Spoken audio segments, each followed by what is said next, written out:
Hi, everyone, and welcome to Planet Guardian 101. In this series, I'm diving into the 5 core elements that make life on this beautiful planet possible: Earth, water, fire, air, and spirit. Each of these elements shape not only our planet, but us as well. Because we're made of the same stuff, the same patterns, the same energy, the same life force. First, we look at how the elements impacts the planet Earth, or Gaia, and how it impacts humans as well, because we are technically one.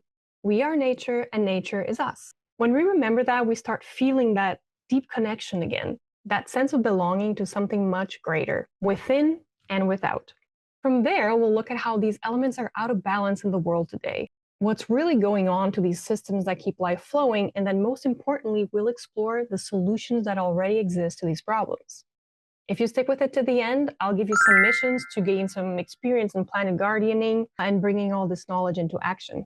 And because this journey is very complex and multi-tiered, there will be 3 different levels for you to choose from. The first one is self-missions, what you can do within yourself to find balance within. The second tier is your local hero missions, where you can use that balance to help others and the local ecosystem around you. And the third tier is the Planet Guardian missions, where your actions impact the big systems that are shaping our world today. Because truly, everything you do matters.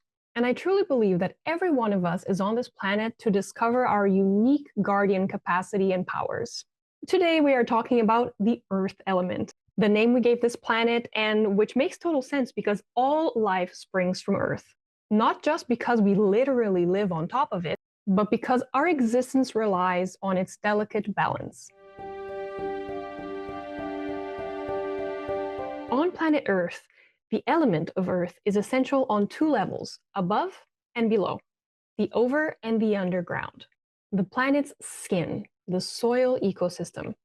Maybe it's because it's underground and we can't see it, but we tend to not consider the soil as an ecosystem. Yet, beneath our feet lies one of the most complex and important living systems in the planet. Soil is born from the slow alchemy between rock, life, and time. It begins when stone is weathered by wind and water and then awakened by the first living pioneers, lichens, roots, and fungi, each transforming what was once lifeless dust into fertile ground. Over centuries, this collaboration between geology and biology creates this thin living skin that feeds all life on Earth. When you hold soil in your hand, you're essentially holding the planet's memory of all the time that it has seen. A single handful of soil holds more living organisms than there are humans on Earth. Fungi weaving invisible networks of communication, bacteria breaking down matter into nutrients, tiny arthropods and worms aerating the soil, transforming the ground. We think Earth is dirt. I sure thought so for a very long time, but it's much more than that. It's a living, breathing community, a small universe of cooperation and transformation. It recycles waste into nourishment where death becomes new life. The eternal cycle carries on through this amazing element. When we walk on the Earth, we're standing on a bustling metropolis that is always working, slowly but constantly sustaining everything that we depend on. When we start to see soil as a living ecosystem, we also start to see how deeply our fate is intertwined with it. The healthier the soil, the healthier everything that grows on it. Which brings me to my next point. As below, so above. The planet's lungs and its protective shield are forests. Before forests existed, Earth's atmosphere was thick with gases that we could not breathe. It was a far cry from the oxygen-rich atmosphere that sustains us now. Through the magic of photosynthesis transforming sunlight into breathable air, forests exhaled life into the atmosphere, giving birth to the breath of the planet itself. Today, 500 million years since plants started building Earth's atmosphere, forests remain both the lungs and the shield of our world. And just like human cities, every forest is filled with connection and reciprocity, providing services we know as ecosystem services, transmuting carbon dioxide and sunlight into breathable oxygen, shaping watersheds, storing rain, anchoring soil, influencing climate locally and globally, withstanding powerful climatic events, sheltering entire ecosystems under their resilient branches. Forests do a lot in their stillness. Trees and plants communicate. not with words, but through underground mycelial network, aerosol compounds produced by the leaves. Just like us, they share resources and warn each other of dangers, pests, problems, etc. It's a much slower type of communication that humans are used to, but it's just as real. Some other ecosystem services, forest canopies, they temper the heat of the sun through shade and evapotranspiration. If you'd ever lied under a tree during a hot summer day, you know exactly what I'm talking about. You step under it and you feel the cool refreshingness of it right away. Trees filter and store water, regulate temperature, and then by doing that, they create these microclimates where life can thrive. When many trees are together, this effect is amplified and can influence global weather patterns like the Amazon forest, which is called the planet's lungs for a reason. The whole world respirates just like us, and it does so through forests. To protect the forests is to protect the equilibrium of the planetary climate and the continuity of life itself. Every fallen tree tips this delicate balance, especially now where 30% of the world's forests have been taken down. Every clear-cut acre hurts the integrity of our biosphere. Without these Earth ecosystems, the planet starves and gasps, and so do we. In humans, the Earth element is our biological body, which is often looked at as a machine, but is in fact much more like a garden. If you, like me, grew up in countries founded by colonization, you will have been taught many dualities. Your body and mind are separate. You and nature are separate. Logic and emotion are separate. It's a mechanistic view of the world that is linear, predictable, where things can be taken apart and these parts observed individually for ease of understanding and control. Life, unfortunately, or fortunately, does not work that way. We are nature, and our bodies follow the same natural principles that guide all life on this planet. Every part of our body is connected to each other, and the health of the whole depends on the relationship between its many parts. Just like an ecosystem and a garden, it is constantly responding to the changes in our environment, like sunlight, rain, cold, pain, which are external and out of our control. Our bodies are constantly and subconsciously reading the world around us and then adapting to these external inputs. So that means that stored in our DNA are millions of years of accumulated evolutionary information that was built in conjunction with the evolution of our natural surroundings. Despite our modern society being very good at isolating humans from the dangers of the natural world, we are nature and nature is us. In our genetic make and throughout millions of years of evolution, we are one. We are inseparable. And this is also why the best way of taking care of our earthly body are the basic things that all animals do and which we often overlook. Good sleep, a fresh, nutritious diet, moving our body through exercise, connecting with the people that make us feel alive, and the most overlooked healing of them all, rest. Doing nothing, practicing presence, sitting with our breath like a tree. The human body is like a garden. Society and technology has evolved way faster than our biology. Our minds and lives are not in sync with our biology. Genetically, we are still mammals, tied to the same biological flow of all of nature's creatures. The cyclical seasons of increased activity followed by rest and regeneration over the span of a full year. How many of us can truly say that we respect our earthly flow? This is where a lot of our problems come from. I love this quote by Deepak Chopra. He says that our technological evolution has outpaced our emotional and spiritual evolution, so we are in a dangerous place. We have medieval minds and modern capacities. That kind of encompasses this issue that I'm talking about, which brings me to our issues of the earth element, the imbalances that we have going on at the moment. First, we really must address how humanity sees earth and nature, because that influences how we treat earth and nature. I mentioned before that colonial history plays a huge role on this. The mechanistic and human-centric view that Earth is a resource to be consumed, it reverberates subconsciously as us seeing ourselves as a resource. Our own personal value becomes attached to mostly what we can produce. And rest, a necessary and enjoyable part of living a conscious life, is seen as a waste of time, laziness. We mistreat ourselves, and because we are nature, this mindset extends to our surroundings, and it becomes very easy, almost automatic, to mistreat nature too. How you do anything is how you do everything. The plundering of Earth comes from three different forms: deforestation, mining, and overconsumption.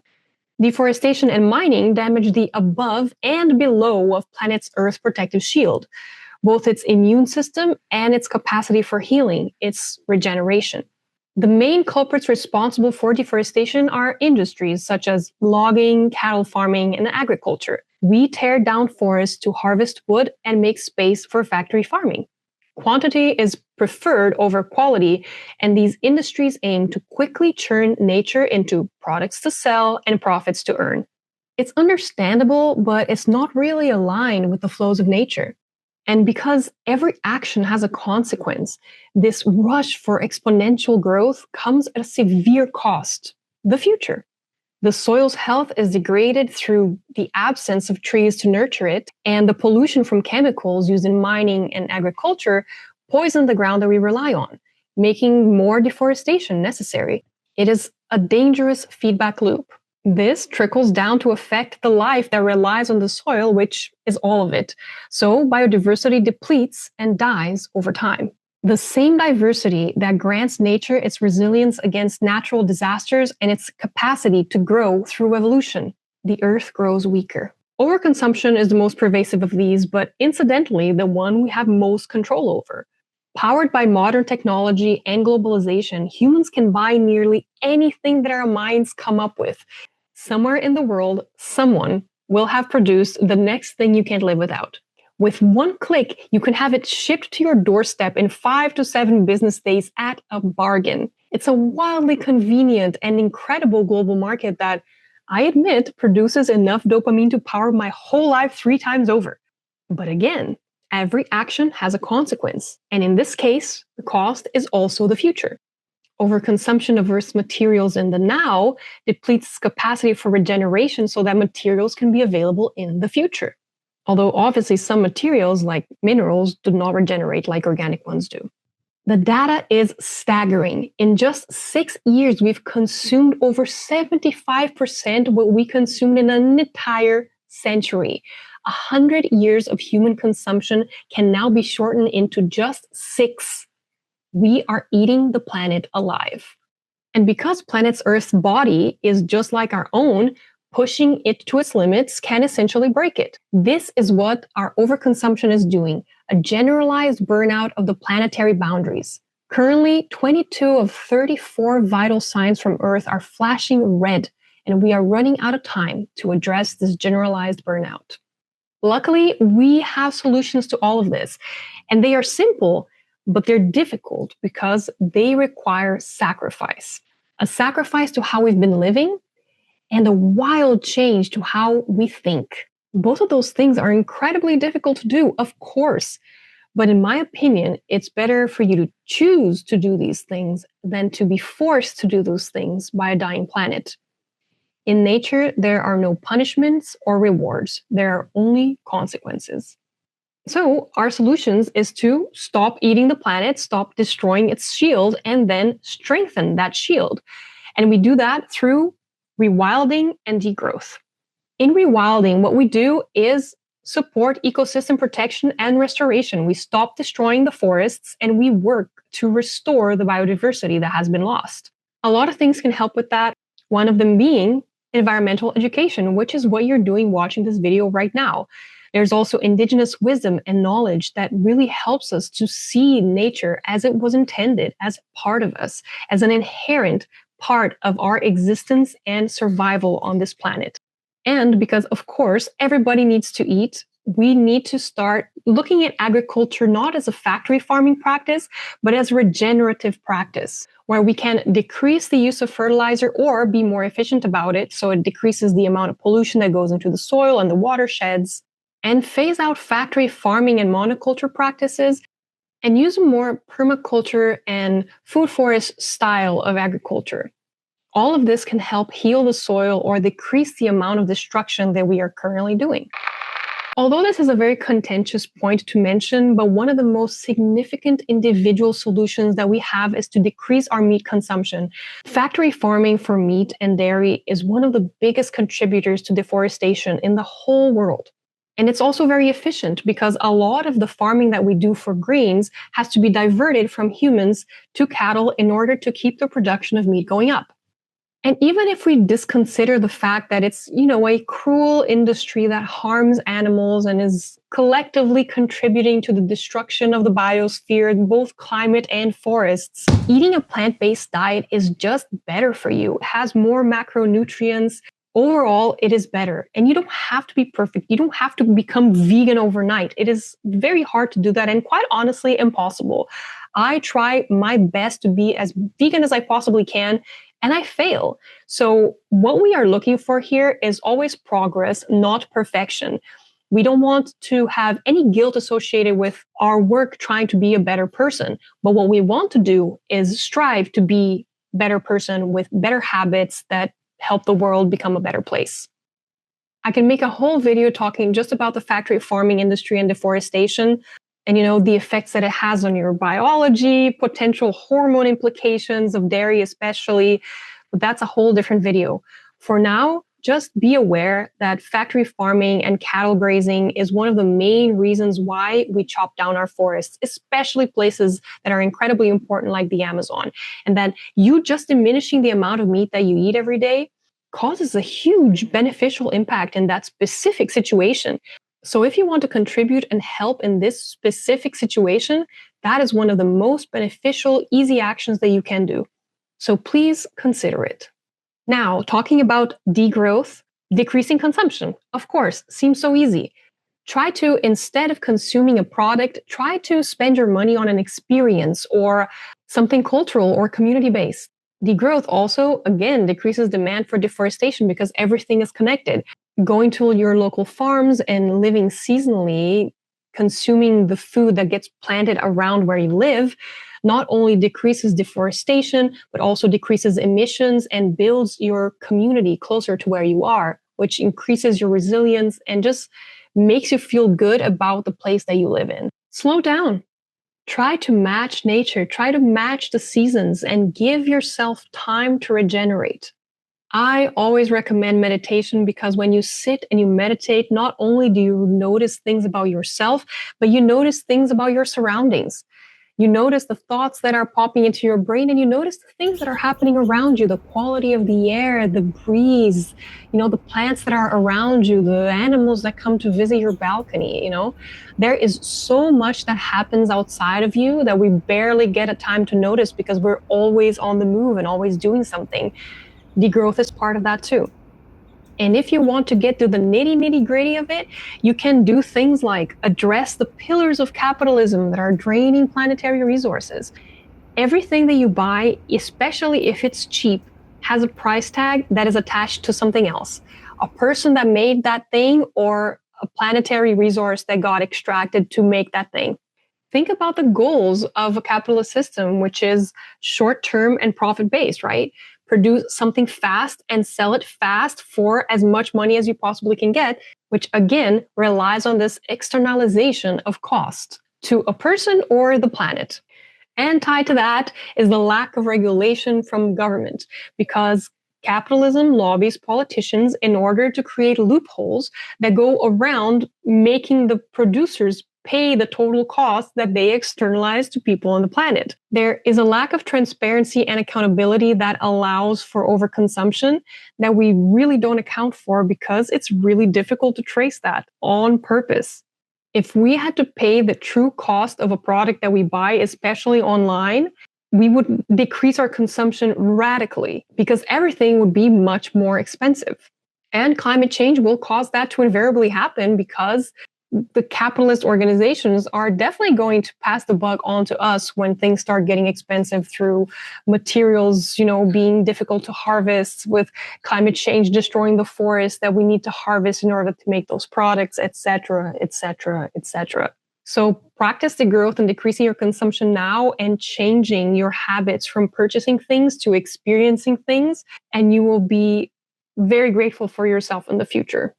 If you made it this far, thank you so much for being interested in this topic and dedicating some time to learning about this. Everything you do truly matters. So I really thank you for being here. Now, to your missions.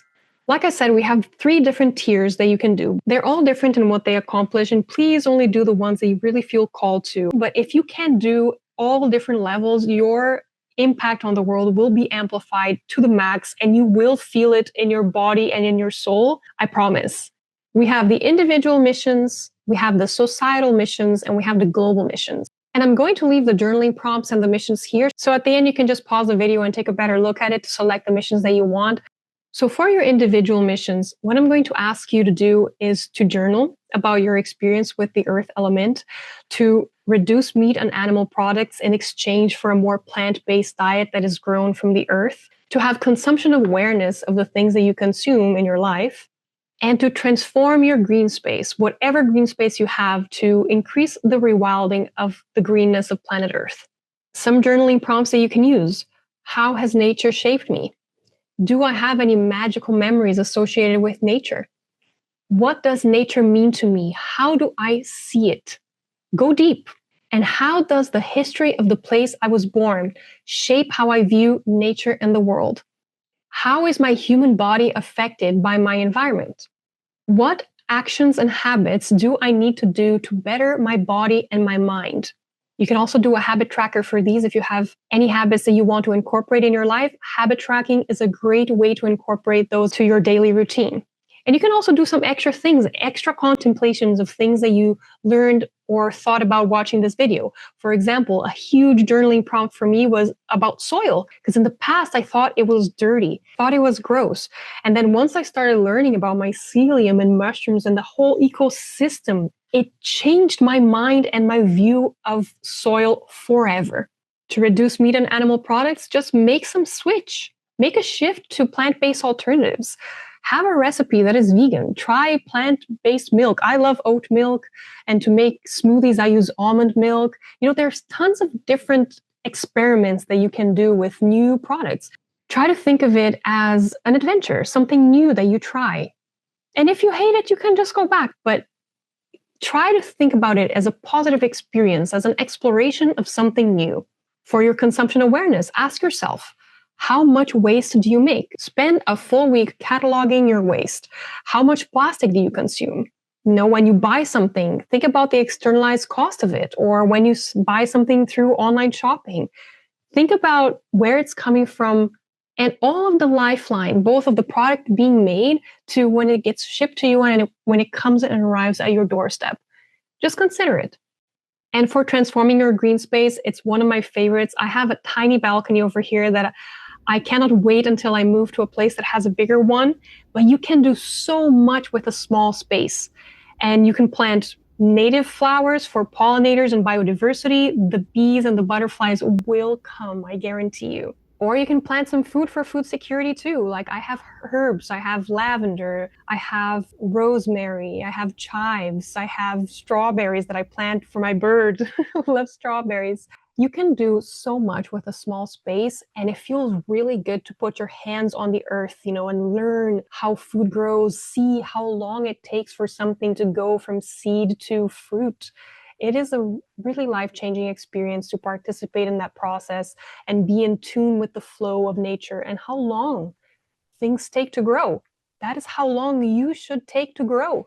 We forget that. Mission tier 2, societal. We have 3 things. We have a paradigm-shifting mindset, engaging in community building, and then buying local. The paradigm-shifting mindset is really easy because every interaction can be a transformational mindset.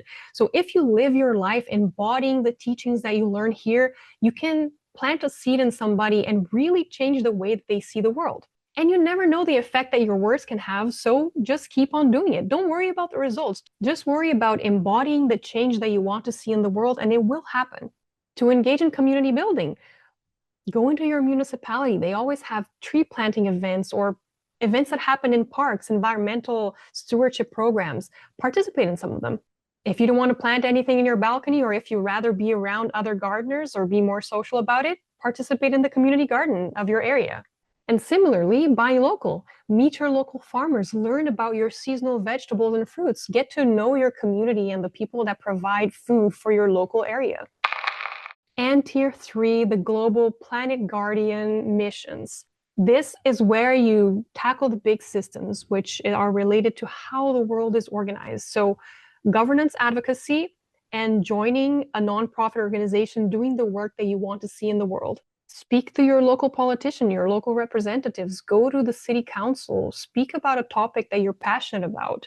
Use your voice because it is actually really powerful. Volunteer, donate, and participate, and be the change you want to see in the world. You are so much more powerful than you know. I promise. And that is basically it. I hope I have given you enough information to go off of. If you have any questions, please drop them in the comments. This is the first iteration of this course that I'm going to put out, so it'll definitely develop over time. Once again, thank you so much for being interested in this, for sitting here and listening to this and putting these in practice. Choose one. I would recommend the journaling because it's the easiest one and it's the most impactful. You will discover so much about yourself through these kinds of explorations, and then the actions just follow it. You will get passionate about this reconnection to the earth that loves you, protects you, and wants you to be a part of it so bad. Thank you for being a part of the change that this world desperately wants to see. I really appreciate you. See you in the next video.